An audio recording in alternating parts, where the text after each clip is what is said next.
Hello friends, कैसे हैं आप सब। स्वागत है आप सबका एक और नए वीडियो में। इस वीडियो में हम लोग बात करने वाले हैं बहुत ही इंपॉर्टेंट टॉपिक पर कि अभी बहुत सारे लोगों के दिमाग में कंफ्यूजन चल रहा है कि आप 12 लाख रुपए सालाना कमाते हैं तो आपको कोई भी टैक्स नहीं देना होगा, लेकिन फिर ये टैक्स स्लैब क्यों है। 4 से 8 लाख सालाना कमाने वालों के लिए 5% और 8 से 12 लाख सालाना कमाने वालों के लिए 10%। ये टैक्स स्लैब आखिर क्यों है। आपको ये भी सुनने को मिला होगा कि इस बार रिबेट मिल रहा है, स्टैंडर्ड डिडक्शन क्या होता है और टैक्स को आखिर कैलकुलेट कैसे करते हैं। इस वीडियो में आपका बहुत सारा कंफ्यूजन क्लियर होने वाला है, इसलिए वीडियो को अंत तक जरूर देखिएगा। चलिए वीडियो को शुरू करते हैं। अगर आप 12 लाख रुपए सालाना कमाते हैं तो आपको कोई भी टैक्स नहीं देना होगा, और ये बात सही भी है। इसका डिटेल कैलकुलेशन हम लोग आगे देखेंगे, लेकिन उससे पहले हम लोग ये जान लेते हैं अगर आप सालाना 12 लाख रुपए से ज्यादा कमाते हैं तो आप टैक्स कैसे कैलकुलेट करेंगे। मान लीजिए कि आप 15 लाख रुपए सालाना कमाते हैं, तो क्या आपको सिर्फ 3 लाख पर टैक्स देना होगा क्योंकि 12 लाख तक कोई टैक्स नहीं देना है। तो ऐसा बिल्कुल भी नहीं है। जैसे ही आपका सालाना इनकम 12 लाख पार करता है तो वहां पर काम आ जाता है टैक्स स्लैब का। ये जो स्लैब आप देख रहे हैं ना, 0 to 4 लाख तक कोई टैक्स नहीं, 4 to 8 लाख के लिए 5% टैक्स, 8 to 12 लाख के लिए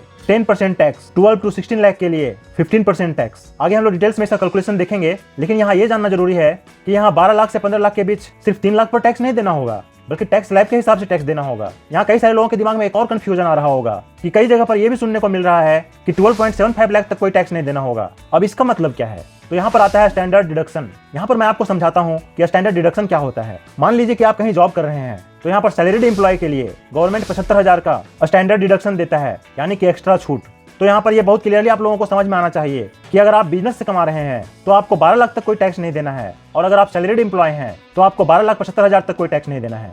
यहाँ ध्यान देने का बात यह है कि यह स्टैंडर्ड डिडक्शन जो कि 75,000 का है, ये सिर्फ सैलरीड एम्प्लॉय को मिलेगा, बिजनेस इनकम वाले को नहीं। इस बात का ध्यान जरूर रखिएगा। अब हम लोग बात करते हैं कि आखिर इनकम टैक्स कैलकुलेट कैसे किया जाता है। यहाँ पर एक बहुत इंपॉर्टेंट चीज है कि आपको जो भी इनकम टैक्स पे करना है वो स्लैब के हिसाब से करना है। ऐसा नहीं है कि आपको एक रेट के हिसाब से टैक्स देना है। जैसे कि बहुत सारे लोगों के दिमाग में ये भी कंफ्यूजन है कि अगर वो 12 से 16 लाख कमाते हैं तो उनको 15% टैक्स देना होगा क्या। तो ऐसा बिल्कुल भी नहीं है। उनको टैक्स स्लैब के हिसाब से देना होगा।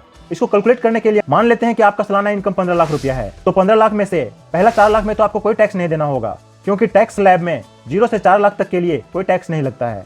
लेकिन उसके बाद 4 से 8 लाख के लिए, जो कि 4 लाख होता है, उसके लिए आपको 5% इनकम टैक्स देना होगा। और यहाँ 4 लाख का 5% 20,000 हुआ, तो आपको इस 4 से 8 लाख के लिए 20,000 टैक्स देना होगा। और अगले 4 लाख से 12 लाख के लिए, जो कि 4 लाख होता है, इसके लिए आपको इसका 10%, यानी कि 4 लाख का 10%, जो कि 40,000 होता है, आपको टैक्स के रूप में देना होगा। और बाकी का जो आपका 3 लाख बचा वो 12 से 16 लाख वाले स्लैब में आता है, और इस स्लैब में आपको 15% टैक्स देना है। तो यहाँ 3 लाख का 15%, जो कि होता है 45,000 रुपया, और अब आप 20,000, 40,000 और 45,000 तीनों को जोड़ेंगे तो आपका टोटल टैक्स 1,05,000 हो जाता है। अब अगर आप सैलरीड एम्प्लॉय हैं और आप 15 लाख रुपए सालाना कमा रहे हैं तो आपको 75,000 का स्टैंडर्ड डिडक्शन भी मिलेगा। तो आपका जो टैक्स कैलकुलेट होगा ना, वो 14,25,000 पर होगा। इस केस में आपको 3 लाख पर 15% नहीं देना है, 2,25,000 पर 15% देना है। यहाँ एक चीज और समझना बहुत जरूरी है, वो है रिबेट। मैंने आपको पहले वीडियो में बताया था ना कि जो लोग 12 लाख रुपए सालाना कमाएंगे उनको कोई टैक्स नहीं देना होगा, और वो होता है रिबेट के कारण। यहाँ पर ऐसी सिचुएशन में आपको रिटर्न तो फाइल करना पड़ेगा। ऐसे तो अगर आपका इनकम 12 लाख रुपया है तो आपका टैक्स कितना बनता है, 4 से 8 लाख के लिए 5%,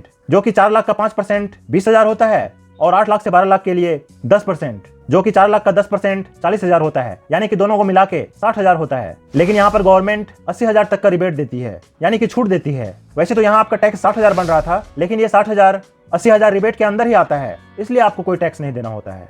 यहाँ तक में आप वीडियो को ध्यान से देखे होंगे तो टैक्स कैसे कैलकुलेट होता है ये आपको बहुत अच्छे से समझ में आ गया होगा, और आपका ये भी कंफ्यूजन दूर हो गया होगा कि आखिर जो 12 लाख सालाना कमाएंगे उनको टैक्स स्लैब होने के बावजूद भी टैक्स क्यों नहीं देना होगा। वीडियो से कुछ सीखने को मिला है, आपके लाइफ में कुछ वैल्यू ऐड हुआ है, तो प्लीज चैनल को शेयर, सब्सक्राइब एंड लाइक जरूर कीजिएगा, ताकि आपको हमारा फाइनेंशियल रिलेटेड वीडियो रेगुलर मिलता रहे।